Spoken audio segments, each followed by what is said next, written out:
Imagine building a company with your best friend, only to find out he owns everything and you own nothing. He stole everything from his best friend, their company, their money, even their future. They started with nothing. Just two boys from Mushin chasing a dream. But while one was building the business, the other was secretly stealing it. And by the time the truth came out, it was already too late. In the heart of Lagos, where the air is thick with heat, and survival is a daily negotiation, lived two young men, Chidi and Olumide. They were not brothers by blood, but by struggle, by hunger, by shared dreams. They met on the football fields of Mushin, dust rising with every kick, laughter echoing through broken streets. Chidi was different, quiet, focused, always thinking, always calculating. Olu was the confident, the kind of man who could talk his way into anything. Together, they were balanced, complete. Chidi believed in structure, plans, numbers. Olu believed in opportunity, connections, people. And somehow, it worked. Every evening, after work, they would sit outside a small roadside joint, sweating, tired, but dreaming. Chidi would pull out paper, filled with numbers, calculations, possibilities. He believed that if they saved carefully, if they stayed disciplined, they could build something real. Olu would laugh, not because he didn't believe, but because he believed faster, bigger, louder. He believed they didn't need time. They just needed one opportunity. And one day, that opportunity came. They started small, very small. A single truck, old, unreliable, but theirs. They called the business the Golden Link Logistics because to them, it represented connection, trust, partnership.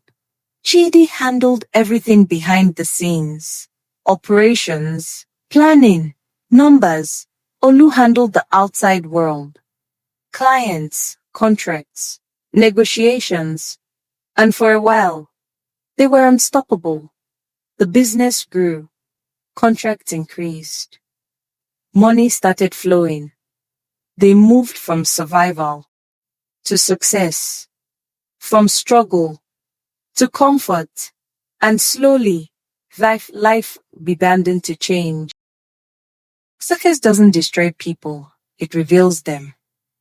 As money increased, so did pressure, so did desire, new clients, bigger deals, bigger risks, and then came the Kano contract, a deal so big, it could change everything. The kind of money that moves you from a small apartment to a mansion. This was the moment. At first, nothing seemed wrong, but Chidi noticed something. Small inconsistencies, tiny gaps in the numbers, money missing. Not much, but enough. He questioned it carefully, respectfully. Olu laughed it off, said it was normal, said it was how business worked. Greasing palms, he explained. Chidi wanted to believe him because trusting Olu was easier than doubting him. But doubt had already entered. Then one day, everything changed. A call from the bank, a loan, a massive one, taken in the company's name. Chidi knew nothing about it. His heart started racing. He rushed to the office. Something felt wrong. Very wrong. The office was quiet. Too quiet. Olu wasn't there. The safe was open. And then he found the documents. And in that moment, everything became clear. Olu had been stealing. Not just small amounts. Everything. He had created another company in his own name and used their business to build his own. The betrayal wasn't sudden. It had been happening slowly, carefully, right in front of him. Chidi didn't react immediately. He waited, sat in the dark office, alone, waiting for the man he called brother. When Olu finally arrived, everything had already changed. The air was heavy, silent, dangerous. Chidi asked one question. Where was the money? At first, Olu tried to dodge, but when he realized the truth was out, something shifted. The charm disappeared. And what remained was something colder, more dangerous. Olu didn't deny it. He justified it. He made it sound logical, as if betrayal was simply business. He said Chidi was just the brain, not the face, that he deserved more, that he had outgrown the partnership. And in that moment, Chidi understood something painful. The man standing before him was no longer his friend.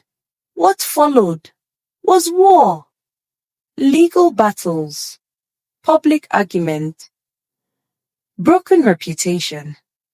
Chidi had truth, but Olu had power, connections, influence. And in Lagos, that matters. In the end, the company collapsed. Everything they built, gone, sold, liquidated, destroyed. Neither of them won. Olu ran, left the country, took what he could, but stolen success does not last. 2 years later, Niels returned.